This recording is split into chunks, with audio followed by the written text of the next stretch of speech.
Ketika kamu membuka website, kamu akan ketemu ini. Untuk kamu yang boomer gaptek atau gen alpha, ini namanya cookies. Jangan disamakan dengan kue lebaran, tapi cookie adalah data kecil yang bekerja di browser dan berakting kayak detektif. Mencatat preferensi kamu di browser saat surfing di internet. Apa? Kamu nggak tahu browser? Kamu juga nggak tahu apa itu berselancar di internet? Berarti kamu juga nggak tahu tentang website dan kata googling. Oke, berarti ini aku harus menjelaskan dari awal.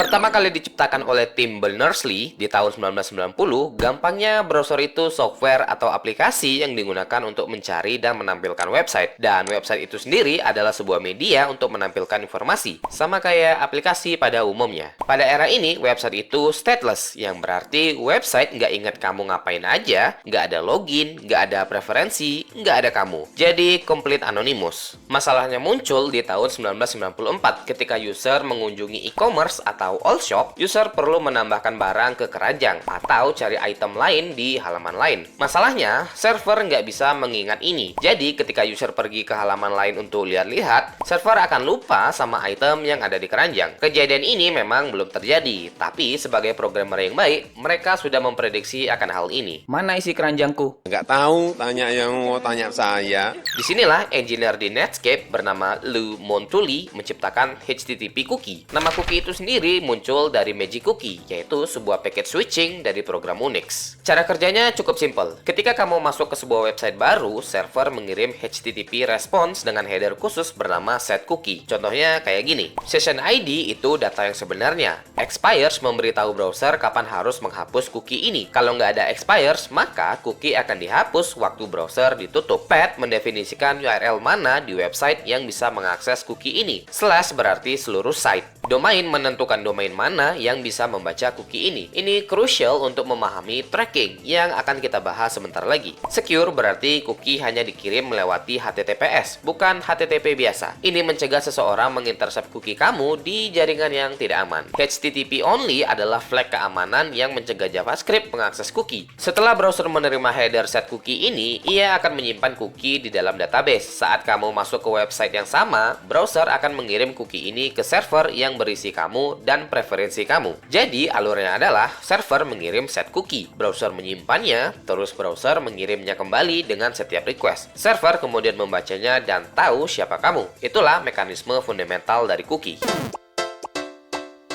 Ada dua jenis cookie berdasarkan sudut pandang teknis, session cookie dan persistent cookie. Session cookie tidak punya tanggal expiration. Ini memberitahu browser simpan cookie ini di memori aja. Saat user menutup browser, cookie-nya akan hilang. Ini sempurna untuk autentifikasi sementara, jadi secure by design. Sedangkan persistent cookie punya tanggal expiration. Cookie ini bertahan meskipun browser ditutup. Cookie ditulis ke disk dan akan tetap di sana sampai tanggal expiration habis atau user menghapusnya secara manual. Ini digunakan untuk login kayak Remember Me, preferensi user, persistensi shopping cart, dan yang kontroversial adalah tracking jangka panjang. Selain dua tipe cookie tadi, cookie juga dibedakan berdasarkan first party atau third party. First party cookie diset oleh domain yang benar-benar kamu kunjungi. Saat kamu masuk facebook.com dan Facebook men-set cookie dengan domain ya facebook.com. Jadi preferensi bahasa, tema, ingat password itu di sini. Ini digunakan untuk tujuan legitimate. Jadi ya kita nggak perlu mengatur ulang terus-terusan buat settingannya, tapi efek sampingnya ya jadi lupa sama password sendiri. Sedangkan third party cookie adalah tempat kapitalisme terjadi. Kamu mengunjungi facebook.com. Facebook nggak hanya memuat konten dari Facebook aja, dia memuat gambar, skrip, dan iklan dari domain lain. Katakanlah embed iklan dari toko Pak Edi. Browser kamu membuat request ke tokopakedi.com untuk memuat iklan itu. Toko Pak Edi merespon dengan gambar iklan, tapi juga menyertakan header set cookie. Sekarang kamu punya cookie dari toko Pak Edi tersimpan di komputer kamu, meskipun kamu nggak pernah masuk ke toko Pak Edi. Saat kamu meninggalkan Facebook dan mengunjungi website lain, website itu juga punya iklan dari toko Pak Edi yang embed di website itu juga. Toko Pak Edi sekarang tahu user mengunjungi website A, lalu website B, lalu website C.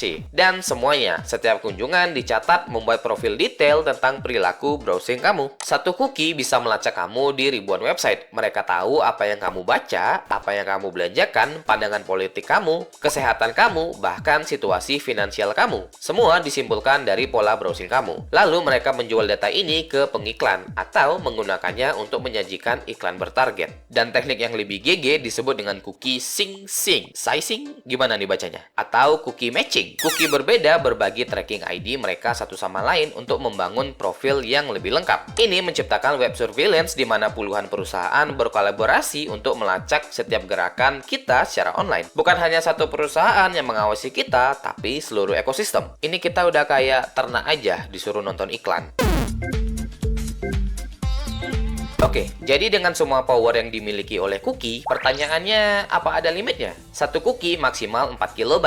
Ini keputusan lama dari tahun 1990-an, tapi jadi fitur keamanan. Cookie hanya bisa menyimpan data kecil. Kamu nggak bisa nyimpan file, database, atau data besar di dalam cookie. Browser membatasi sekitar 50-180 cookie per domain, dan ada batas total untuk keseluruhan browser. Kalau website kebanyakan menyimpan cookie lama akan dihapus secara otomatis. Ini mencegah abuse dan browser crash. Cookie dari satu domain tidak bisa dibaca oleh domain lain. Website A nggak bisa baca cookie dari website B. Ini batas keamanan fundamental. Dan terakhir, cookie itu bukan program. Cookie hanyalah teks data. Mereka nggak bisa menjalankan kode, mengakses file system, atau menginfeksi komputer kita. Jadi, masalah utama cookie bukan karena mereka terlalu powerful secara teknis, tapi karena bagaimana mereka digunakan secara masif dan terkoordinasi. Jadi, meskipun cookie powerful untuk tracking dan surveillance, mereka tetap dibatasi oleh technical constraint dan browser security policy.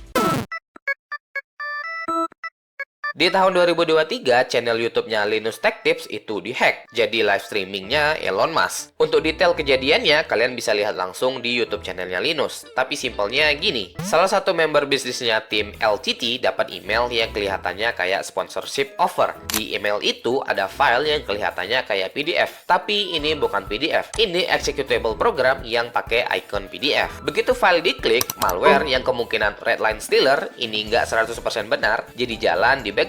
Nggak lock komputer, nggak minta ransom, tapi mencuri data cookie. Hacker tinggal kopas data cookie ini ke browsernya, dan dalam sekejap bypass password bahkan 2FA. Channelnya langsung berubah jadi Tesla, dan hapus atau unlist semua video yang ada, dan jadi live streaming pre-record crypto scam. Eksploitasi lain kayak wifi sniffing ketika kamu pakai wifi public kayak di bandara atau di cafe, dan lagi mengakses website yang nggak pakai HTTPS, yang artinya nggak secure. Hacker di wifi yang sama pakai tools kayak Wireshark untuk sniff network traffic, nangkap cookie kamu, dan tinggal kopas. Kalau developer nggak sanitasi websitenya dengan benar, hacker bisa inject JavaScript ke websitenya secara langsung. Kalau cookie-nya tidak menggunakan HTTP only, script ini bisa baca cookie user dan mengirimnya ke server hacker. Jadi pastiin kalau website yang kamu akses itu pakai HTTPS. Cara lihatnya di sini nih. Atau ya, kamu udah tahu sendiri kalau website itu nggak secure.